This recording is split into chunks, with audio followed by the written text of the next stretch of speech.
Շնորհակալություն, հարգելի Փամբողջյան, հարգելի գործընկերներ, անդրադառնամ ելույթներին։ Մենք այսօր քննարկում ենք լրիվ ուրիշ հարց, բայց ուրիշ բաների մասին խոսեցինք։ Երբ որ քննարկվում ասում եմ մանկապարտեզների աշխատավարձ բարձրացրեք այս բյուջեի փոխարեն, նախ պետք է հասկանալ, թե ինչ թվերի մասին ենք խոսում, եւ նաեւ հիշել, որ մենք մանկապարտեզի աշխատողների աշխատավարձը բարձրացրել ենք, եթե չեմ սխալվում, նախորդ տարվա բյուջեով էր կամ 2 տարի առաջ, հստակ չեմ հիշի, բայց նաեւ պետք է հասկանալ, որ այս հիմնարկը աշխատելու է միլիոնից ավել մարդկանց երթևեկությունը կյանքը կանոնակարգելու համար եւ հետեւաբար այն գումարը, որ դրվում է այստեղ, դա շատ ավելի արդյունավետ է, քան այն ինչ որ դուք առաջարկում եք, որտեղ դրա համար շատ ավելի մեծ գումարներ են պետք։ Ավտոբուս լինել չլինելու հետ կապված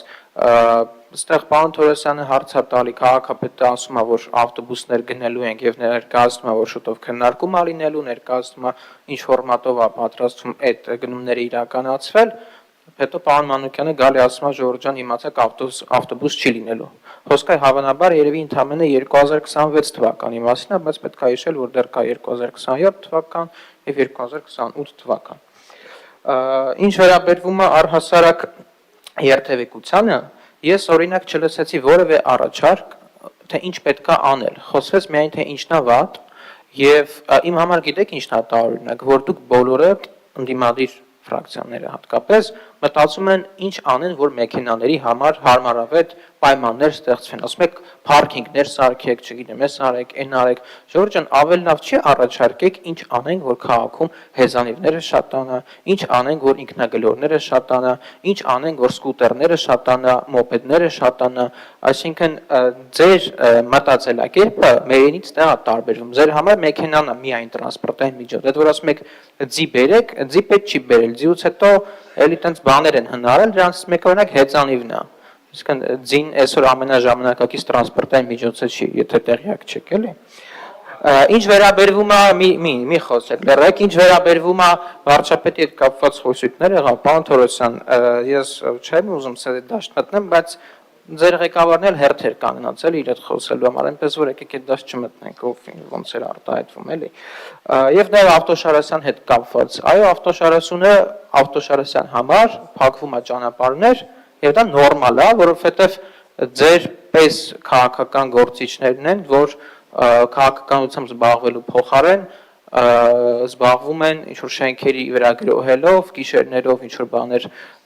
չգիտեմ, ընդհուպ միջև դուխի գողանալով եւ այդ մարդկանցից մեկի հետ պատրաստվում եք վաղարշապատում կոալիցիա կազմեիք, ուղղակի չստացվեց այս անգամ ձեր մոտ։ Եվ նաեւ ընդհանուր վաղարշապատի հետ կապված կուզեմ արտահայտվել, որ ձեր վարքագիծը վաղարշապատում այդ քարոզարշավի փուլում այդ ձեր խոսույթները շատ տգեղ էին եւ ուրախ եմ, որ պարոն Մեխակյանը կարողացավ արժանի պատասխան տալ բոլոր նրանց, ովքեր որ անձնական բնույթի վիրավորանքներ կամ այլ տիպի մեկնաբանություններ են անում, որոնք որ քաղաքական դաշտին հարիր չի։ Ինչ վերաբերվում է ընդհանուր նաև պարոն Թորոսյան, ասում եք նստեք մտածեք, պարոն Գալջան, դե մտածեք, մի բան արեք, ես հասկանում եմ, որ դա իմ մոտ լավ է ստացվում, բայց դուք էլ մտածեք, Ժողովուրդ ջան, հիմա ես կարամ նախաձեռնեմ, բայց դուք որպես ընդդիմություն, որ ամեն ինչին դեմ եք, վստահաբար էլի եք դեմ լինելու, օքեյ, կնախաձեռնեմ, կխոսանք, տեսնենք ինչ կստացվի, բայց դուք էլ մի բան առաջարկեք։ Մենակ գալիս եք, այս ինչ թվին ասել եք, այս ինչ բանը պետք է սարքեք, բա ուրա ժամկետը լրացավ, խի մի ամիս ուշանում։ Մի ամիս կուշանա, բայց կլինի, բայց մի բան առաջարկեք։ Եկել եք մենակ բողոքում եք, ասում եք վատա, այս ինչը թիրա կարմիր գծերի հետ կապված ավարտում պարոն Փամբողջյան, երբ որ ասում եք կարմիր գծերը անհիմն թանկացրեցիք, անհիմն չի թանկացել, որովհետև այն ավելի մեծ խցանումները, որ կարող էր քաղաքում լիներ, դա ուղղակի կանխվել է, եթե պատկերացնենք, որ կարմիր գծերի վճարը 12,000 դրամ է, դուք պատկերացրեք հիմա քաղաքում ինչ էր, պարոն Հարությունյանը թվերը ներկայացրեց, սա տենց իմ ենթադրությունը չի, սա թվեր են։ Չմոռանաք հավանել տեսանյութը եւ բաժանորդագրվել Civic AM-ի YouTube-յան էջին։